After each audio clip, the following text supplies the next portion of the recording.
నమస్కారం. మాఘపురాణం 16 రోజు పారాయణలోకి వచ్చాం. అయితే ఏం చెప్తున్నారో చూద్దాం. పార్వతికి పరమేశ్వరుడు చెప్పినటువంటి సుమంత్రుని కథ దాని గురించి చెప్తూ ఇంకొక గాథ చెప్తున్నారన్నమాట. తర్వాత అతను తపస్సు చేసుకుని తన కష్టాన్ని పోగొట్టుకున్నాడనమాట. మాఘమాసంలో నదీ స్నానం అత్యంత పుణ్యప్రదమైంది. ఈ మాసమందు 30 రోజులు విడవకుండా నదీ స్నానం చేసేవాళ్ళు ఐశ్వర్యవంతులవుతారు.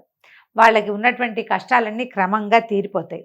మాఘశుద్ధ చవితి నాడు భక్త శ్రద్ధలతో నదీ స్నానం చేసిన వారికి వారి నిర్మల హృదయాన్ని అనుసరించి, అంటే ఖచ్చితంగా వస్తుందని చెప్పట్లేదండి, బుద్ధి నిర్మలంగా ఉంటే శ్రీహరి కృపకి పాత్రలవుతారట. ఇక్కడ ఏమిటంటే భక్తి శ్రద్ధలు, నియమనిష్టలు, ఏకాగ్రత ప్రధానమైనవి అని వివరంగా చెప్పిన తర్వాత ఈ లక్ష్మీనారాయణల వ్రతం ఎలా చేయాలో పార్వతీదేవి భర్త గారిని అడుగుతోంది. ఎట్లా పూజించాలో చెప్పండి, వివరంగా చెప్పమంటే అప్పుడు భగవంతుడు అయిన పరమేశ్వరుడు ఇట్లా తెలియజేస్తున్నాడు. మాఘమాసంలో శుద్ధ చవితి వెళ్ళిపోయిందండి. మనం బహుళంలో ఉన్నాం. ఇప్పుడు 16 రోజులకు వచ్చేసాం కదా. ఈ సంవత్సరం చేయలేకపోతే వచ్చే సంవత్సరం చేసుకోవచ్చు. కుదిరితే బహుళ చవితి నాడైనా కూడా మనం ఇది చేయొచ్చు అనమాట. కాలకృత్యాలు తీర్చుకొని నదీ స్నానం చేసి శుచిగా పవిత్రుడు కావాలి. పిమ్మట నదీ తీరంలో కానీ గృహంలో కానీ మండపాన్ని ఏర్పరచాలి. ఆ మండపాన్ని సర్వాంగ సుందరంగా రంగురంగుల ముగ్గులతోటి అలంకరించాలి. మండపం మధ్యలో అష్టదళ పద్మ ముగ్గేయాలి. మనం మామూలుగా పద్మ ముగ్గేసుకుంటాం కదా, 8 రేఖలు వచ్చేది అది. లక్ష్మీనారాయణల విగ్రహాలను బంగారంతో కానీ వెండితోటి కానీ కాంస్యం పంచలోహాలతో కడకు మట్టితోటైనా చిన్న విగ్రహాలని స్థాపన చేయాలి. చేసిన తర్వాత విగ్రహాలకి గంధం పూసి పసుపు కుంకుమ అక్షంతలతో కర్పూరము అగరబత్తులు మొదలైన పూజా ద్రవ్యాలతో పూజించి ధూపదీప నైవేద్యం తాంబూలాదులు నమస్కారాదులు సమర్పించాలి. ఒక రాగి చెంబును తీసుకుని అందులో స్వచ్ఛమైన నదీ జలాన్ని పోసి మామిడి చిగుళ్ళ నుంచి దాని మీద ఒక కొబ్బరికాయ పెట్టి దానికి కొత్త వస్త్రాన్ని కప్పాలి. లక్ష్మీనారాయణల ప్రతిమని ప్రతిష్ఠించాలి. అంటే మనం ఏంటి, కలశం పెట్టుకోండి అని చెప్తున్నారు. మండపం మధ్యలో సాలగ్రామాన్ని కూడా ఉంచి ధూపదీప నైవేద్యాలు సమర్పించాలి. అంటే ప్రతిమకి చేసిన విశేషం, కలశం పెట్టుకుని చేసినా విశేషమే. ప్రతిమా కలశము కాకుండా సాలగ్రామారాధన చేసినా కూడా విశేషమే. తదనంతరము ఈ రాగి పాత్రలోని నీటితోటి అర్ఘ్య ప్రదానం చేయాలి. పిమ్మట నారాయణునికి మదిలో నమస్కరించి సూర్యునికి నమస్కారం చేయాలి. ఈ మాఘమాస వ్రతాన్ని ఆచరించే వాళ్ళు తల్లిదండ్రుల్ని, బంధుమిత్రాదుల్ని, శ్రేయోభిలాషుల్ని, గురువుల్ని, పెద్దల్ని ఆహ్వానించి వాళ్ళ సమక్షంలో నిర్వహిస్తే అధికమైన సత్ఫలితాలని పొందుతారు. అందరినీ పిలుచుకుని వ్రతం చేసుకోండి అని చెప్తున్నారు. ఒక సద్బ్రాహ్మణుడికి బియ్యము, బెల్లము, ఉప్పు, పప్పులు, కాయగూరలు, పళ్ళు ఇచ్చి స్వయం పాకాన్ని ఇవ్వాలి. నూతన వస్త్రాల్ని దానం చేయాలి. పిమ్మట మాఘపురాణాన్ని స్వయంగా పఠించాలి. లేదా నాబోటి వాళ్ళు ఎవరైనా పఠిస్తుంటే వినాలి. పఠించినప్పుడు కానీ వినేటప్పుడు కానీ అక్షతల్ని, అంటే మనం పూజ చేసుకునేటప్పుడు అనమాట, అక్షతలు చేతిలో ఉంచుకుంటే ఆ చదివిన ఫలితం మనకి లభిస్తుంది. మన పద్ధతి అది. పురాణ శ్రవణానంతరం ఆ లక్ష్మీనారాయణలని ధ్యానించి కొన్ని అక్షతలు విగ్రహం మీద, కొన్నిటిని తనపైన వేసుకోవాలి. లక్ష్మీనారాయణలని అత్యంత భక్తి శ్రద్ధలతో నియమనిష్టలతో ఈ విధంగా పూజిస్తే ఎంతటి ఘోర పాపాలైనా పోతాయి. దీనికి నిదర్శనంగా ఒక కథ చెప్తున్నారు. గౌతమ మహర్షి ఒకనాడు తన శిష్యగణంతో తీర్థయాత్రలకు వెళ్తున్నారు. అనేక పుణ్యక్షేత్రాలు దర్శిస్తూ మార్గమధ్యంలో కనపడిన ఆ సన్యాసులతో, భక్తి తత్పరులతో, మునిగణాలతోటి భగవద్గోష్ఠులు సలుపుతూ మాఘమాసం వచ్చేసరికి ఆయన కృష్ణా తీరాన్ని చేరుకున్నాడట. పవిత్ర కృష్ణా నదిలో స్నానం చేశాడు శిష్య బృందంతో కలిసి. మాఘమాసం అవటం వల్ల ఆయన కరెక్ట్గా అక్కడ చేరాడు కదా. నదీ తీరంలో ఉన్న ఒక రావి చెట్టును దర్శించి, రావి చెట్టును చూడగానే మనం చెప్పుకుంటాం అశ్వత్థనారాయణుడు, సాక్షాత్ శ్రీమన్నారాయణ స్వరూపమే రావి చెట్టు అని చెప్తాం. మూలతో బ్రహ్మరూపాయ, మధ్యతో విష్ణురూపిణే, అగ్రత శివరూపాయ వృక్షరాజాయతే నమః అని ఈ శ్లోకాన్ని 4-5 సార్లు చెప్పుకుంటూ దానికి ప్రదక్షిణలు చేసి ఆ చెట్టు కింద కూర్చుని మహావిష్ణువుని పూజించాడట. మాఘమాస విశిష్టత ఇది, మంచిది. ఈ సమయంలో ఇలా నదీ స్నానం చేయాలి, విష్ణు ఆరాధన చేసుకోవాలని అందరికీ చెప్పి చేయించారు. సరే, ఈ మాఘమాసం కాబట్టి ఇంకా వెళ్ళలేదట. పవిత్ర మాసం కదా, నదీ తీరంలో ఉన్నామని చెప్పి అక్కడే ఉండి ప్రతిరోజు అక్కడే పూజ చేయటం మొదలుపెట్టారు. మాఘశుద్ధ దశమి వచ్చిందట. అది ఆయనకి అత్యంత ప్రీతిపాత్రం. దశమి మర్నాడు ఏకాదశి వస్తుంది. మాఘశుద్ధ దశమి చాలా విశేషమైన రోజు. ఆయన ఏం చేశాడు, రావి చెట్టు మొదట్లో శుభ్రం చేసి అలంకారం చేయించి ముగ్గులు అవి వేసి మామిడాకలు తోరణాలు కట్టించి చిన్న మండపాన్ని ఏర్పాటు చేశాడు. శ్రీహరిది ప్రతిమ కూడా ఒకటి ప్రతిష్ఠించి పూజాధికాలు చేస్తున్నారు. అత్యంత భక్తి శ్రద్ధలతో శ్రీమన్నారాయణుని సేవాకాలం జరుగుతోందట. అయితే ఈ కార్యక్రమాన్ని అంతటినీ అక్కడికి వచ్చి ఒక కుక్క వచ్చి కూర్చుందట. అది చూస్తోందట. అది కళ్ళార్పకుండా చూస్తోంది. అయితే ఆ కుక్కను గమనించిన శిష్యులు ఎవరో వచ్చి అని దాన్ని చిన్న కర్రతో బెదిరించారు. అవతల పరిగెత్తింది, కానీ మళ్ళీ వచ్చేసింది. అది 2 సార్లు 3 సార్లు అదిలించారు. 3 మాటలు అదిలించారు. 3 సార్లు అదేం చేసింది, చెట్టుకు ప్రదక్షిణగా మళ్ళీ ఇటు నుంచి తిరిగొచ్చి రెండో పక్కన వచ్చి కూర్చుంటోందనమాట. ఇలాగా 3 సార్లు ఈ రావి చెట్టుకు ప్రదక్షిణ చేయటం, అది పవిత్ర మాఘమాసం అవటం, ఆ చెట్టు కింద ఇలా విష్ణువార్చన జరుగుతూ ఉండటంతో ఆ కుక్కను ఆవరించుకున్నటువంటి పాపం అంతా పోయిందట. పోయి రాచరిక దుస్తులతోటి సకలాభరణాలతోటి తలతళా మేరుతున్నటువంటి మహారాజ స్వరూపం వచ్చేసింది కుక్కకి.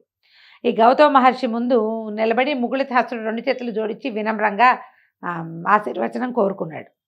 అవి ఇంత చూసి అందరూ ఆశ్చర్యపోయారట. అప్పుడు గౌతమ మహర్షి అడిగాడు, "ఓ రాజా, నువ్వెవరివి, ఎట్లా ఇలా కుక్కవయ్యావు?" అని అడిగితే, "నేను కళింగ దేశపు మహారాజును, చంద్రవంశం మాది, నా పేరు జయచంద్రుడు.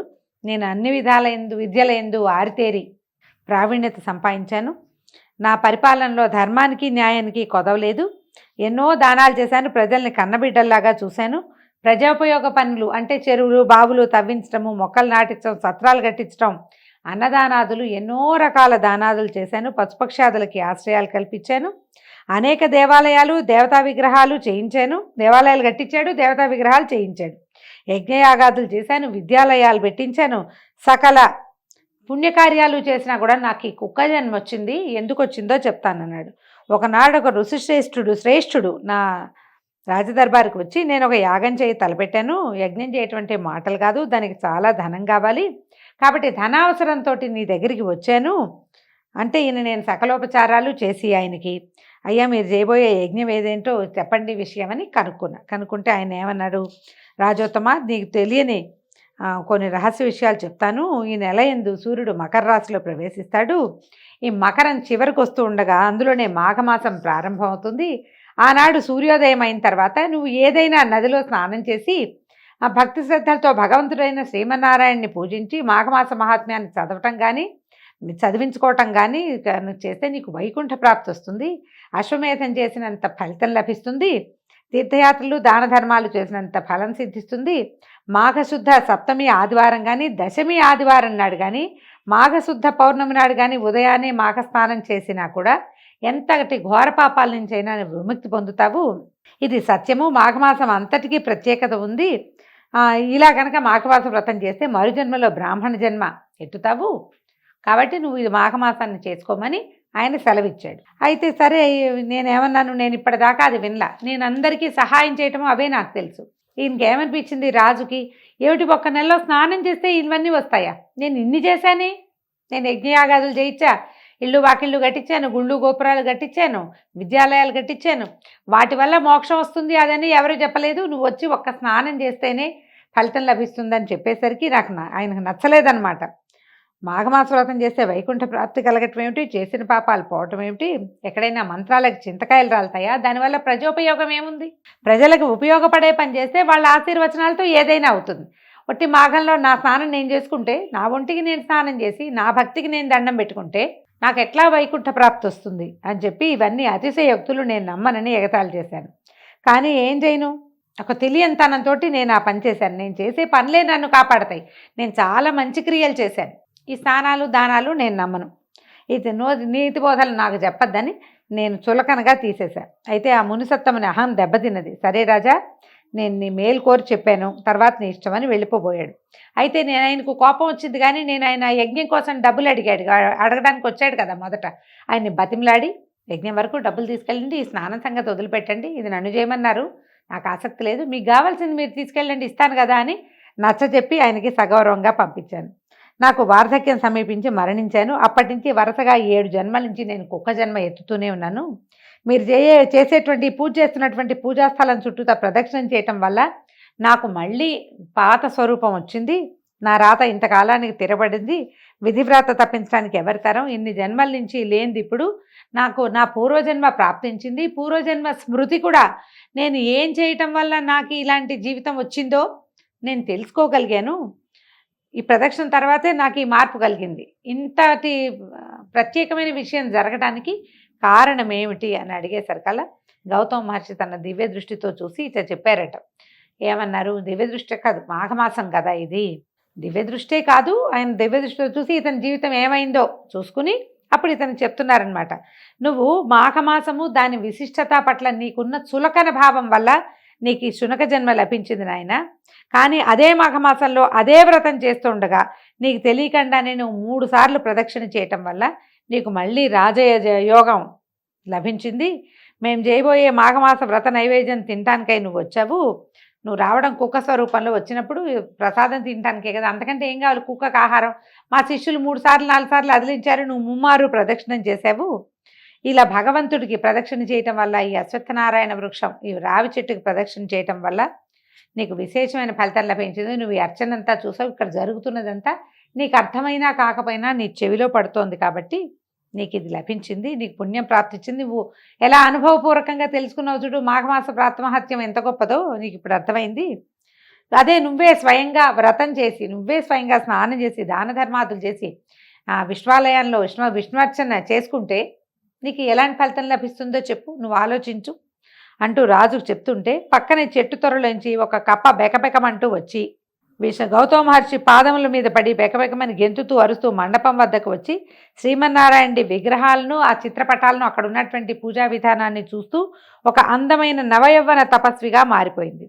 ఆ కప్ప మునిగన్నిగా మారిపోవటాన్ని చూసినటువంటి గౌతముడు మిగిలిన వాళ్ళంతా ఆశ్చర్యచకితులయ్యారు. ముగ్ధ మనోహర రూపంతో ఉన్నటువంటి ఆ మునికన్య అటు ఇటు చూస్తూ గౌతమ మహర్షి దగ్గరికి వచ్చి ఆయన పాదాలకి నమస్కారం చేసింది. గౌతముడు ఆమెను దీవించి తన పూర్వజన్మ, ఆమెకి దీవించేశారు కదా, ఆమెకి తన పూర్వజన్మ వృత్తాంతం అంతా జ్ఞాపకం వచ్చిందట. అప్పుడు ఆయన అడిగాడు, తపస్వి నువ్వెవరు, నీ పేరేంటి, నీ వృత్తాంతాన్ని వివరించమని ప్రశ్నించాడు. ఆమె పూర్వజన్మ వృత్తాంతం ఏమైందో చూద్దాం.